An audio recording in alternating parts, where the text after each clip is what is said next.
Good afternoon, India. Good afternoon, everyone.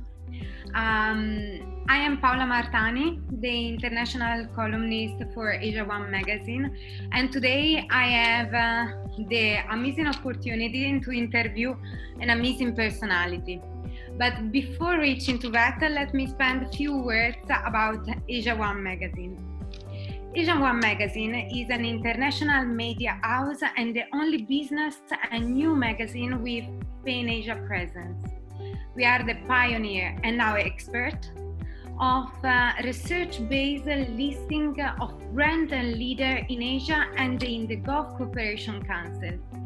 We supplement our listing with magazine and coffee table book feature, television broadcast, and national and international business and social summit on the brand and the leader winners. Asia One magazine has always been creating a platform of excellence wherein the thought leaders from different walks to life join hands together to share their vision, ideate, and inspire others to make this world even more prosperous. Through our business and social forum, we have always been fostering creativity, innovation, and collaboration globally. Taking forward the journey, we have launched our weekly webinar series to be organized by Asia One magazine and Asia One TV, Web Talk X.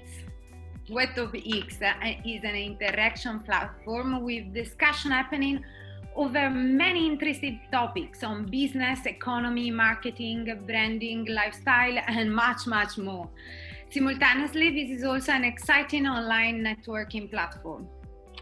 The show is going online on Zoom and on Facebook as well. So today's topic is quite exciting. It's turning challenges into opportunities in the rapidly changing global scenario.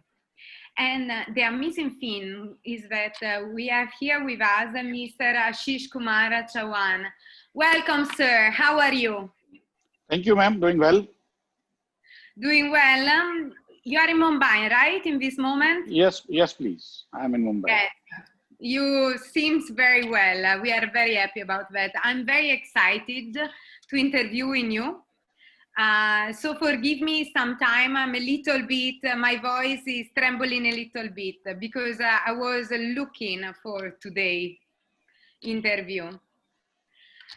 Before spending few words about you, let me also tell you that Mr. Rajat Raj Sukal, that is the global and our principal partner, asked me to greeting you and to just wishing you the best. Let me spend few words to our even if our public knows you very well. I would like to spend few words introducing you, if you allowed me. Please. Sri Ashish Kumar Chauhan is the MD and the CEO of MSE, Bombay Stock Exchange, the first stock exchange of Asia. So now you understand why I'm so excited to interviewing him. He's one of the founders of the Indian National Stock Exchange, NSE, where he worked from 1992 to 2000. He is best known as the father of modern financial derivatives in India due to his work at NSE. He was instrumental in setting up India's first fully automated screen-based trading system and first commercial satellite communication network. He also created several path-breaking framework, including Nifty Index and CE certification in financial market, and a lot more. I cannot really list whatever he did because if not, I'm going to steal all the time we have instead of actually interviewing him. But our public understood which kind of personality is here with us today. Sir, I draft out a few questions for you. Mm-hmm. The first, you are best known as the father of modern financial derivatives in India. and are considered as one of the foremost experts in financial markets. In the prevailing scenario, we have witnessed a continually fluctuating Sensex. Can you please share your insight on the current market scenario? Thank you, Madam, for inviting me, and thank you to Asia One Magazine and Mr. Rajat Shukla for having a continual relationship with me personally and with BSE. The first question which you asked me is about what is happening to the stock markets and why. And many people are also confused that how the stock indexes like Sensex or Dow Jones or S&P or FTSE, they are increasing when the entire world seems to be in trouble. So this question comes into people's minds all the time, that why when the world is in trouble, the stock market seems to be rejoicing. And it is not true. If you recall, when the first news started coming up around January, February, it was only coming out of China. And there was a state called Wuhan. That is where they basically had a lockdown of that city and then this entire province which they were working in, because there was a rumor or there were news about a very deadly disease which spreads like wildfire, and it is able to kill people in short time. And that's why everyone was afraid, but they thought that this is relating to only China and not about the rest of the world. It will not come to the rest of the world. But slowly it started spreading in Iran, and then to Italy, and then to the rest of the Europe, and then it went to US, and then it came to other countries.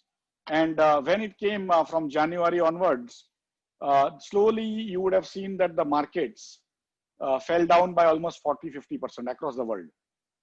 So if the index of BSE Sensex was 42,000 or 43,000, it went down to 25,000. So initial reaction was that this is a deadly disease and it spreads like wildfire, and now it is going to be killing many millions of people across the world. And it is more like a Spanish flu, which happened in 1917, 1918. And so that was the prediction which all the experts who specialize in this kind of activities, who predict the epidemics and their difficulties, they had predicted that. In fact, there are many experts from America and Europe of Indian origin who had come on Indian television those days in February and March, had predicted that by July, August of 2020, India would have literally $100 to $200 million, 100 to 200 million infections, and at least tens of million people would have died. But nothing of that sort happened. So initially, what happens in stock market, the pricing of the stock is determined based on the information available on that stock, and also about the economy and about the industry and about the world. So that's what we call information discounting. You take into account all the information available, and that's how all sorts of economic agents actually try to determine the price of that stock. And when you take the index, it's actually representative of the entire economy. And so when any economy is going on without a hitch, and all the new information, they keep on discounting that in the overall index. And that's how the Sensex reached 42,000, 43,000, which was highest ever reached. But any new information which comes, which is drastic, either very good or very bad, the market acts like a pendulum. So when the new information came, nobody had heard of it before. 1917, everyone had forgotten.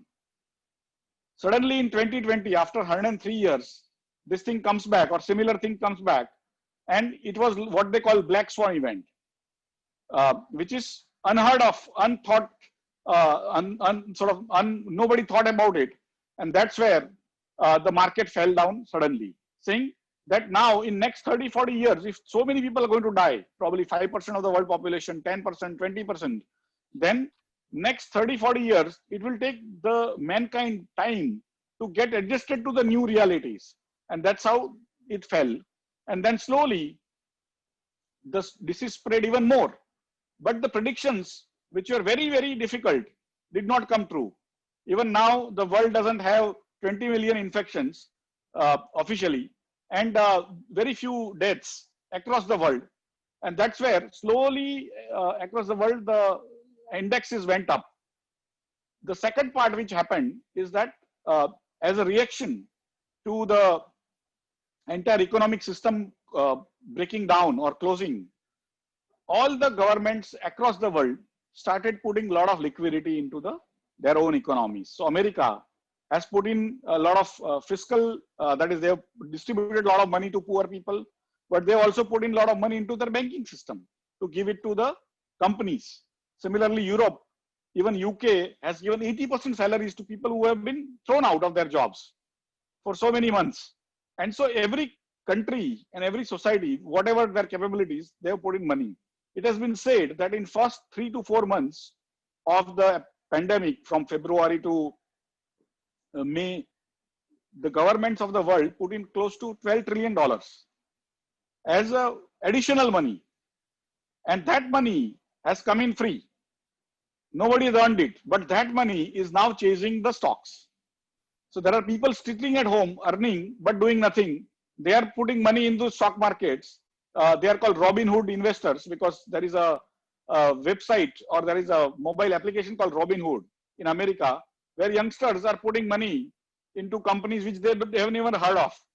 They have never invested before, but those people are also putting money, and across the world, that money is chasing the assets. And that's why also one of the reasons why the stock market went up is because the disease is not as deadly as it was predicted, at least till now. And the second is a lot of money has been put in as a reaction to that worries and closing down of economy. That's why also the stock prices have gone up. But that doesn't mean that in future it may remain up, because you are trying to resolve the health issue, health problem by putting money. It may not last if you are not able to find better ways of handling this, better ways of handling the COVID situation, new medicines, new vaccines, which are effective. If we cannot find, and over the next 3-4 years, people still are afraid of coming out of their houses, meeting each other, going to their workplaces, then you may not see the demand, which was increasing every year, may not come up, and the demand for oil, demand for many other things may not come up, and you may still, by even putting more money, you may not be able to give that confidence to people that even if they are borrowing, it will continue. So the situation is very, very fluid. It's not yet stable. We don't know what will happen after 3 months or 6 months or 1 year. Unless we find as a humanity, unless we find new vaccines or new medicines which can treat this COVID situation, we will continue to go from very euphoric situation, very good situations to very bad situations very fast, and that is what my worry is, that today's situation, you should not take it as an equilibrium situation. It is still very fluid. Governments have put in money. It is not deadly as much as what people thought. That's why we have come up to older level. In fact, NASDAQ, which is American exchange, their index even went up beyond what was before this COVID started. In even China, index has gone up more than what they started with. But this is a different type of reaction. It's still early days, and we need to keep our fingers crossed. Of course, of course. And the concept of capitalism without capital has been trading these days, as you already mentioned right now. Do you think it is relevant in the context of the Indian market? See, the capitalism is a very interesting subject. It is a very new thing, over last 200-300 years, the concept of capitalism has come. Before that, there was feudalism, that there are feudal lords, and they used to have their set sort of people who used to prepare food, and then the feudal lords will take away as taxes. And then when the new industrial revolution happened over 300-400 years, people started going to the cities, started working in large factories, And that is where a new concept came, that you could make more money out of the money you had. You did not require to be a feudal lord, or you did not require to be working hard. But if you had a lot of money and you put it into factories, you could make money out of other people's work. And that concept, which was very much prevalent in Europe, where there were poor people working in factories. Of course, they had a better life than what they were having in their villages, in the distant European villages, because they were there also they were working hard, but the feudal lord was taking away their grains and other things. And when they went to cities, they started staying in slums, and that is where there was a person called Karl Marx. He was German, staying in London, and he created this framework of capitalism where the capitalists were putting in large sums of money, and they had to do nothing, but they had to make money out of other people's work. And so the capitalism always required a lot of capital. Capital means money. So that was the concept. And then opposite to that, he suggested that nobody should earn out of other people's hard work. And that concept he created as a communism. That in communism or socialism, everyone works hard, but people will get what they deserve or what they require, rather than somebody doing nothing but making a lot of money and also enjoying life. And that was basically capitalism and communism came into existence in people's minds. So the Western countries are considered capitalist, and the Russia, China, and others were considered socialists. And that is where basically the concept came in.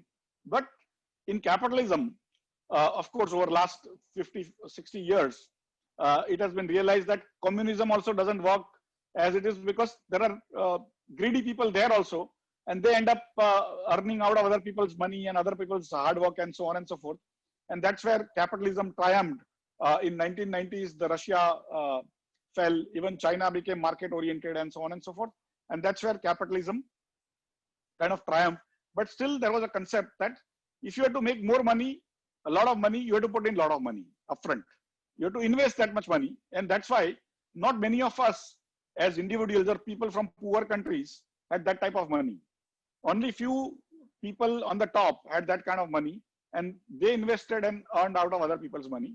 But because the technology has progressed so much over the last 40, 50 years, that there are companies which you can set up, there are organizations you can set up with very little money or almost no money at all.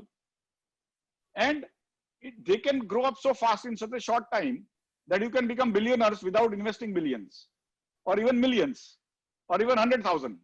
And that is what has basically made this concept of capitalism, which allows people to work hard, create wealth without capital, that is without putting in money.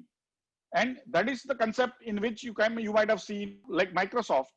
Mr. Bill Gates came from a reasonably good family, but he created that IT framework called Microsoft, Windows and all. And now he's worth more than $100 billion. Jeff Bezos is now the richest person in the world. Again, he came from a very poor family. And that is where Mark Zuckerberg, even recently, 10, 15 years back, he was studying in a college, and suddenly he's become a multi-billion, hundreds of billions of dollars. And that is the concept. Young people from any country today, anywhere in the world, can basically learn a lot from anyone, including you and me. You are sitting in Istanbul, but you might be talking to currently somebody's listening probably from Djibouti or from Senegal. And that is the power of learning.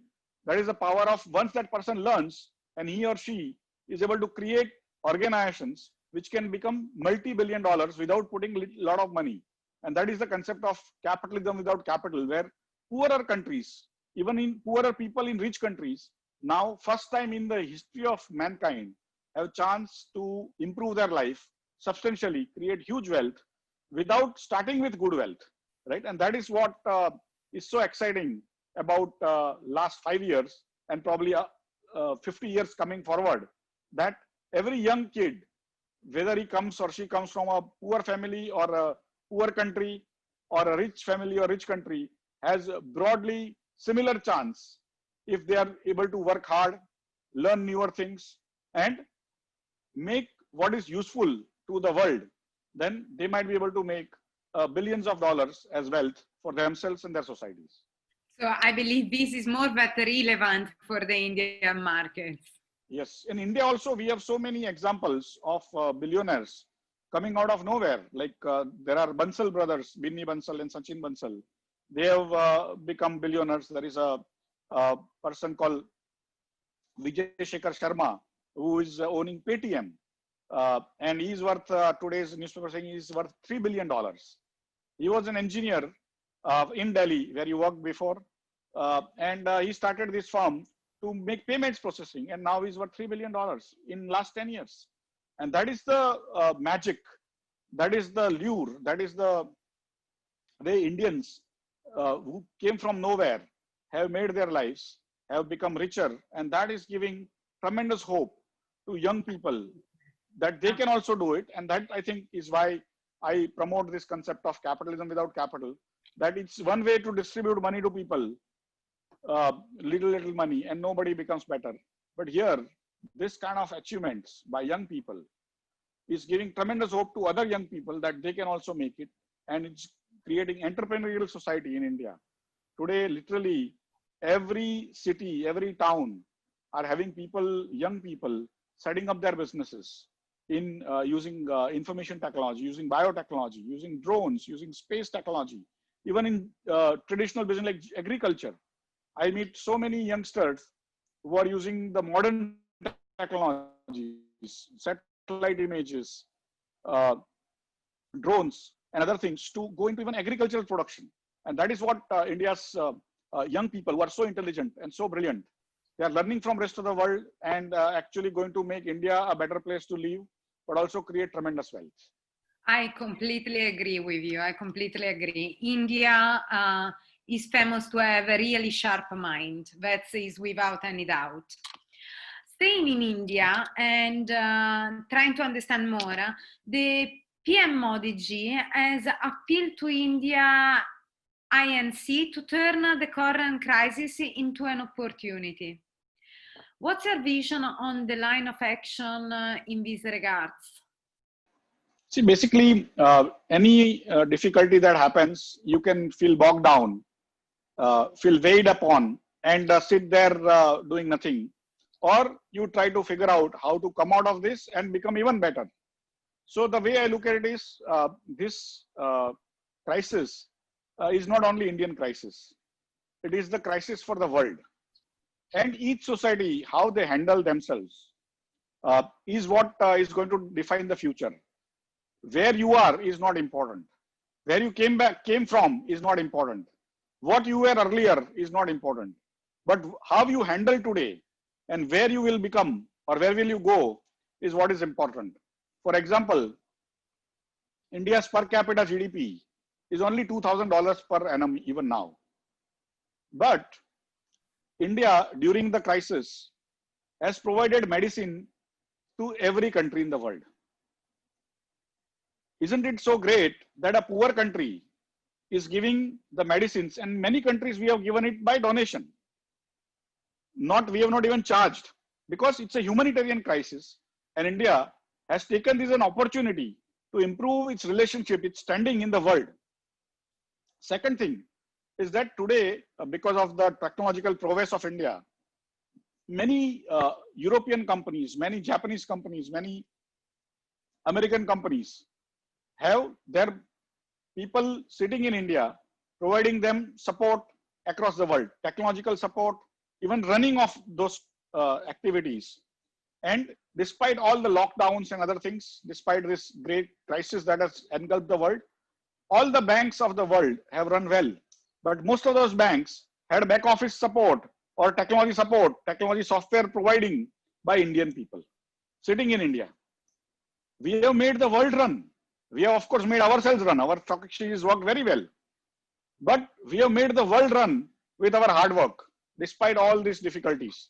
And so Indians have actually come up during the toughest of times.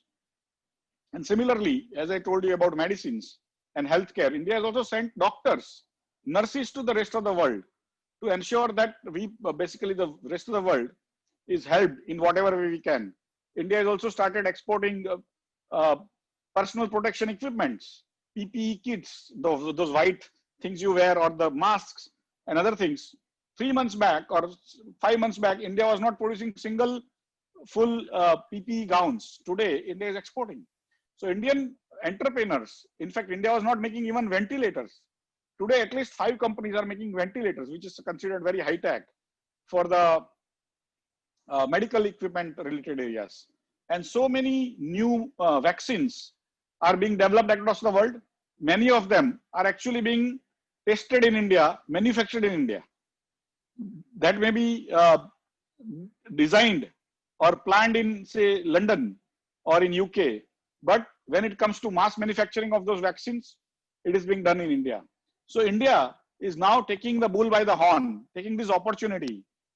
Instead of taking it as a crisis, India is taking it as an opportunity. Of course, many companies are not doing so well. Many industries are not doing well. Many sectors are not doing well worldwide, like travel and tourism has pretty much collapsed. Airlines have collapsed. Hotels have not had any business. And so those kind of businesses, we need to now work with them to ensure that they come up again, not only in India, but across the world. But India, the government has declared a very large a package for them to take loans, additional loans, and come up again. Similarly, in other traditional business like factories, many factories were closed down because of worries that workers might get infected. And now slowly those factories are opening up because of the way the state governments and central governments are giving them advice on how to do it, and also providing all the equipments that are required, and they are available in India at very low cost. And similarly, IT systems, where India exports $200 billion worth IT software and IT manpower across the world, has continued to work without hassles. The medical equipments and medical hospitalization and other things also have worked very well. Many sectors of India are now slowly opening up. And for me, it has been tough time for all of us Indians, but all of us, all the people in the world also, this has not been an easy time. And India has done wonderfully well in terms of ensuring that we have very few infections and even fewer deaths compared to rest of the world. Today also I was checking the numbers. In last 2 months, India is 66th in the world in terms of number of people who have been infected per million. Although India being a very large country, there is larger number of infections, but it is 66th in the world in terms of number of infections per million people. And it is in beyond 120 in terms of the number of fatalities. And so those are the things which India has achieved. And I'm sure with all the brilliance that is available in India, across every small little village and small little towns, that brilliance will again come back to ensure that they are ready to provide better services, better products to rest of the world and make their own lives better. Absolutely, absolutely. This is a question that I believe our public is very interested in listening, because we are seeking some advice. Do you agree with the fact that the current scenario has made it difficult for the companies to stay in the Sensex? Would you like to share some strategy or steps in this regard? The way I look at this, as your earlier question was also, how do you convert crisis into opportunity? So there are companies which move out of Sensex or move out of indexes, but then there are other companies which come in. How do they come in? Why do they come in? Because they are able to estimate what is going to happen in future. They are able to be nimble. They are able to be humble, to also change themselves a little bit here and there. Use more IT, use more ways to connect to the rest of the world. Many of us, especially Indian businessmen, because India is so large, we worry about only Indian market. We only want to sell in India.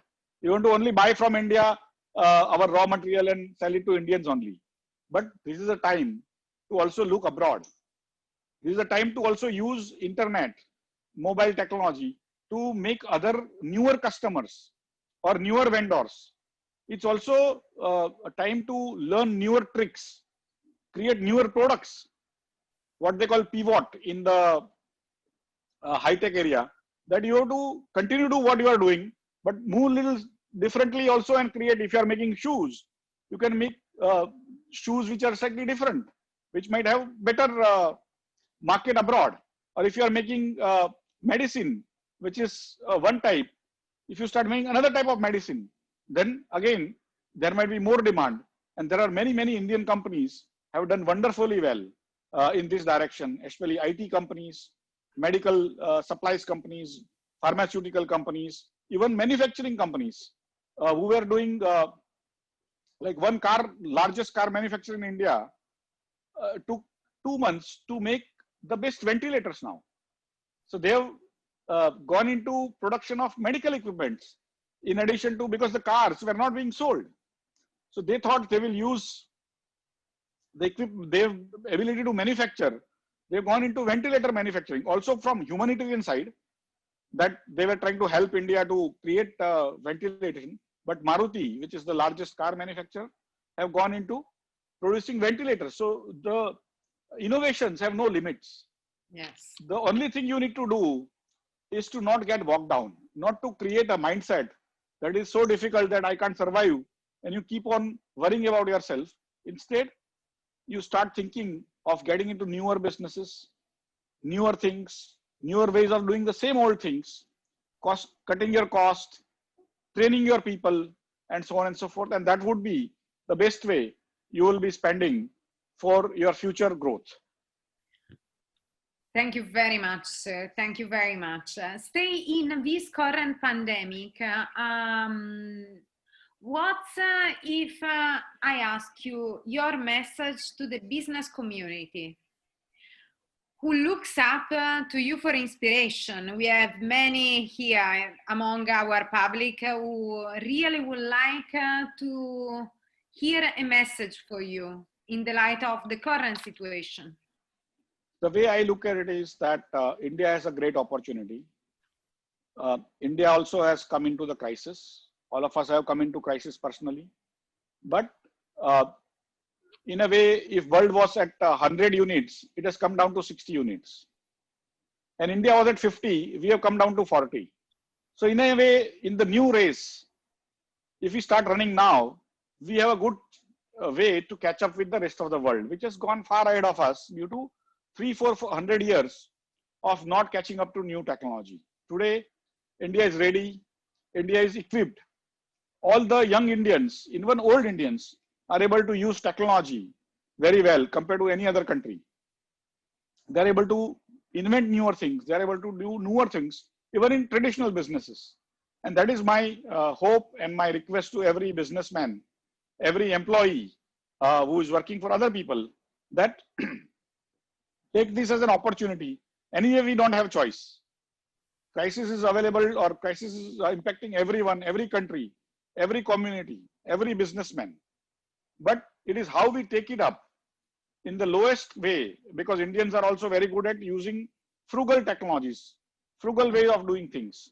And if you can do that and also capture the markets abroad. I was just before this event, I was talking to people in Africa, African businessmen, on how to make this into opportunity.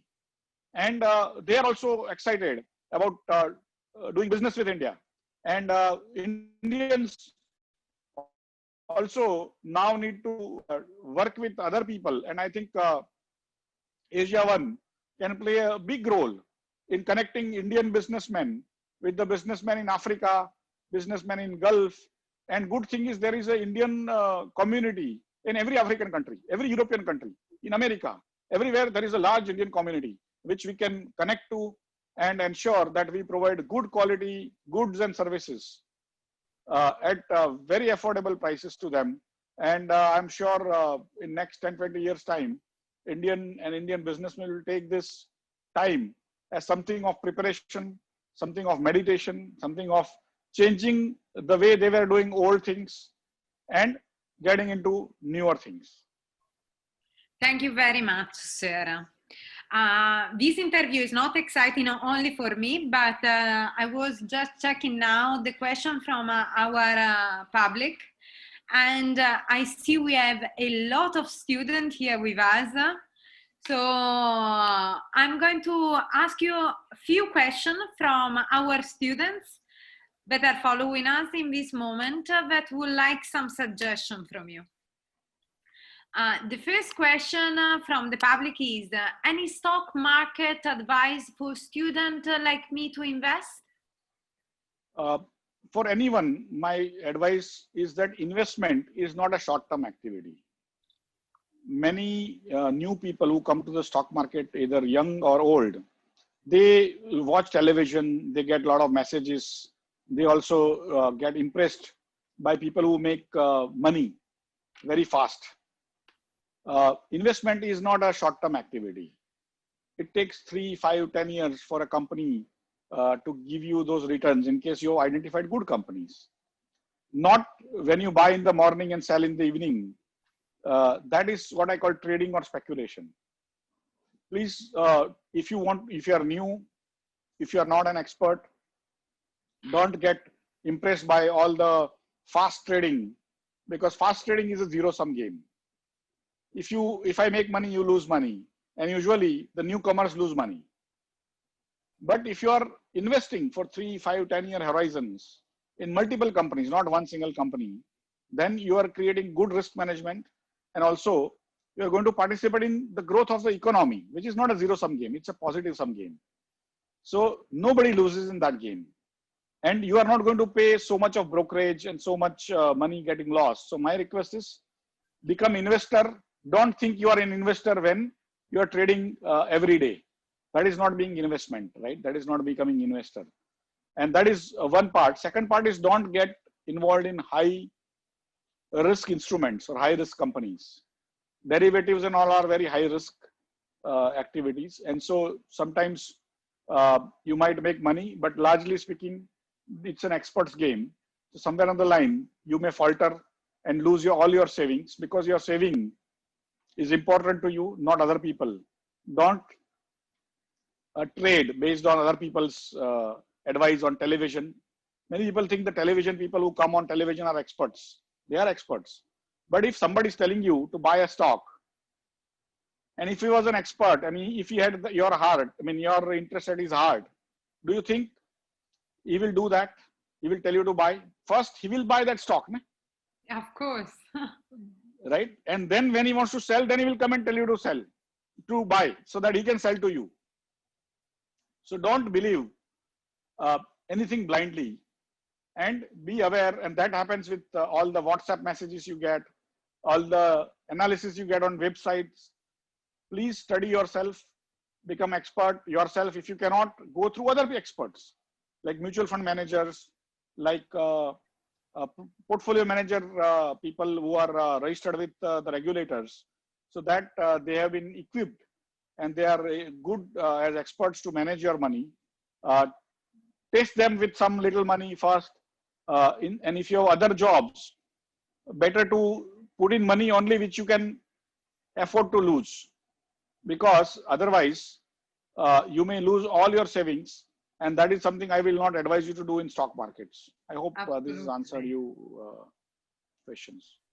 Absolutely. We have then Shankar Blon, an educator from Nepal, that is asking you, how can we educators mobilize turning this such a crucial moment as challenge into opportunity? Education is a very important part. In fact, it is going to become even more important going forward, because education is exploding in terms of opportunities. Educators, the institutions which provide education will have to rethink what they are doing. So the question was on educators and education. Education is the fastest changing industry in the world now. Even countries like India are teaching even kindergarten children, not only the postgraduates and graduate children, But even kindergarten children are learning out of mobile. They're sitting at their home, and one teacher is able to teach 50, 100, even a million students sitting at home. There are other free education websites like khanacademy.org, which is able to give you training from kindergarten till almost graduation in variety of subjects, including science, maths, economics, basic maths, basic geography to very advanced mathematics. And so today, what we were considering, the curriculum preparation, pedagogy, delivery of education, learning, all these things have been separated out. Today, a student can learn at his pace, sitting at home. Otherwise, when you are doing classrooms, the teacher is teaching only 10 out of 60 people, because 20 people are very smart, 20 people, 30 people are very bad, and you are trying to teach to the middle layer. Now, the new technology allows student to learn at his pace or her pace from the teacher which he or she likes. If he wants to hear to the teacher 10 times, he can listen to the teacher 10 times by listening to the same video. And one good teacher can teach 1 billion students. Earlier, it was not possible. And so the teaching is changing rapidly, and students may not be dependent on the teacher in the village or in the city or in the school. Absolutely. They will be able to learn from variety of teachers, the best teachers in the world. And so idea is that education is exploding, but teaching may not, because the teachers may find themselves in trouble. Earlier, they were teaching badly, and still student had no choice. Today, the student will learn from the best. And that is where I think the entire framework of curriculum preparation, of teaching, of learning, of exams, certification, everything is changing very, very rapidly.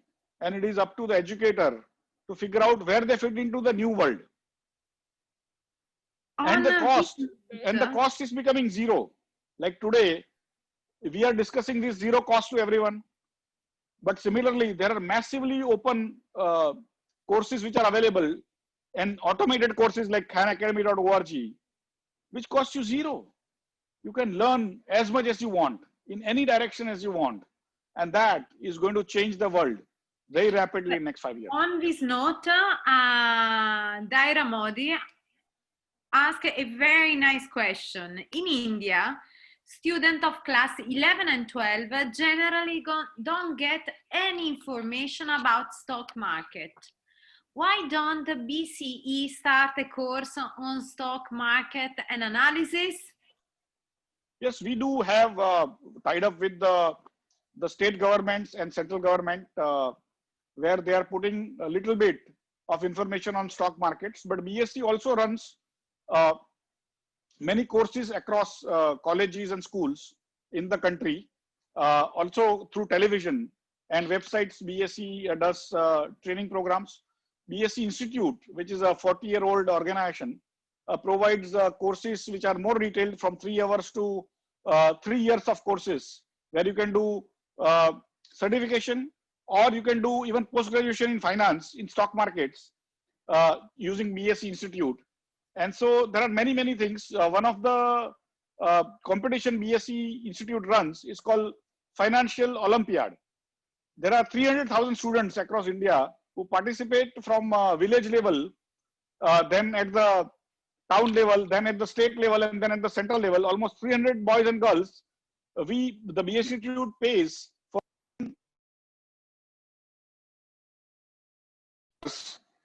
to come to BSE and work there and see how the stock market works and give quiz, and the winners get a lot of money.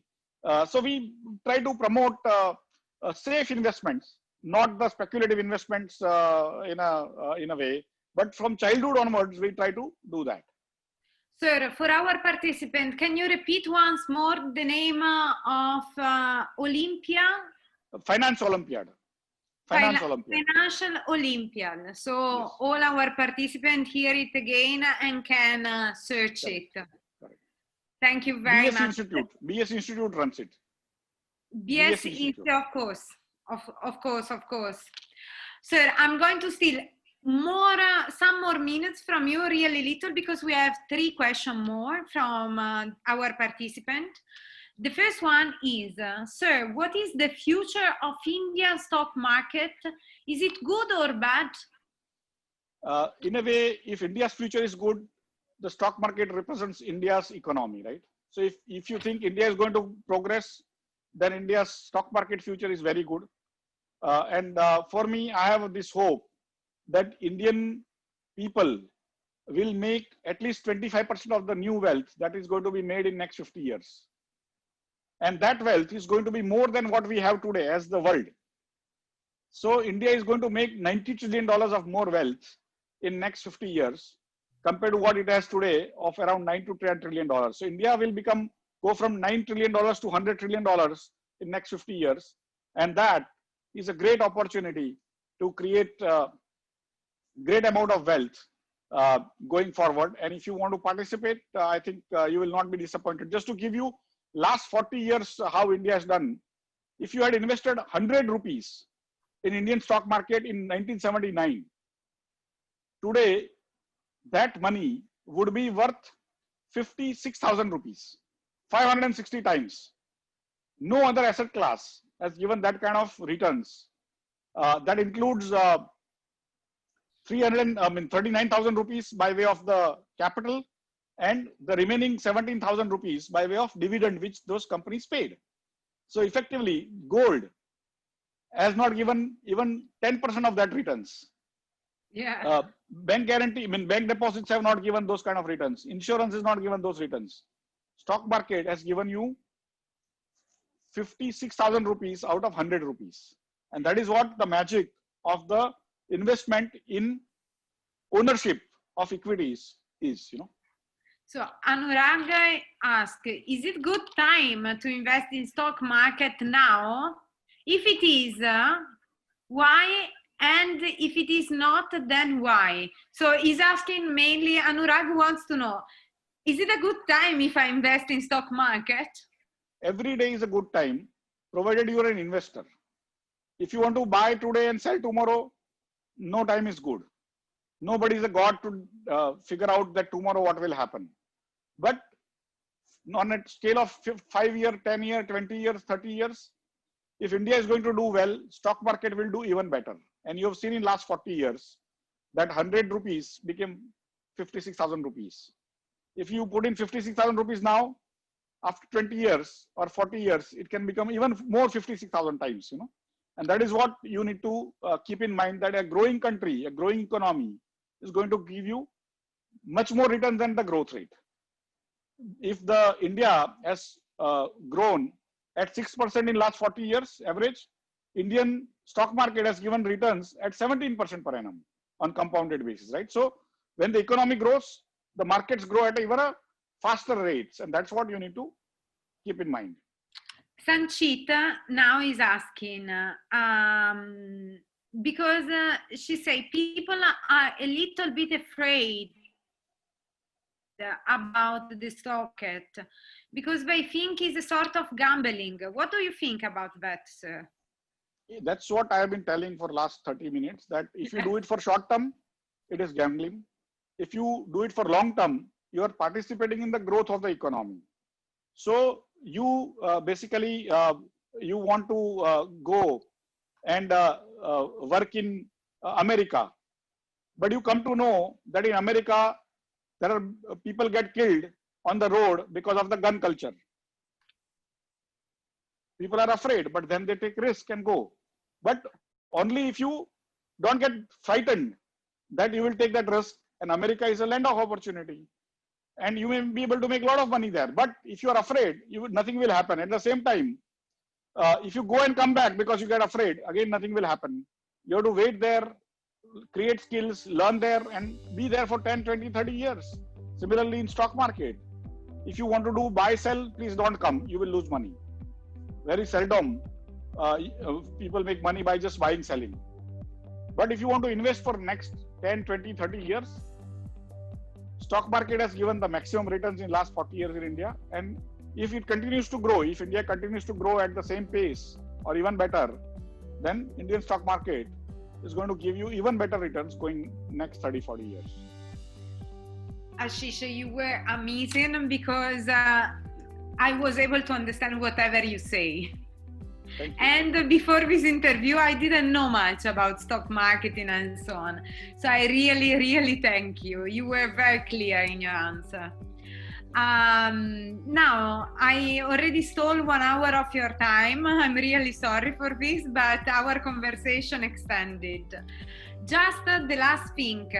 Ashish sir, you have been participating as an awardee and special guest at some of the Asia One Award and Business Summits in Mumbai. What is your message for Asia One Magazine? I think Asia One Magazine is a wonderful franchise, and it can do wonderful job of connecting people from various countries in Asia amongst themselves and also with the rest of the world. Because the quality of the production, quality of the discussion, debate that happens in Asia One's publications is of the highest standard. And that's why I think it can take a little more, it can become a little more ambitious to ensure that it has a ability to connect the businessman across the world to do better business, and also ensure that in case they need any finance, help them out by connecting to banks and so on and so forth. Thank you very much, sir. Thank you very much. It has been a pleasure to be here with you to conduct this interview. I wish you health, wealth, to be safe, and let's hope we'll meet soon in one of our summit, inshallah, next year. Thank you, ma'am. Take care. And Namaskar, sir. Thank you again very much.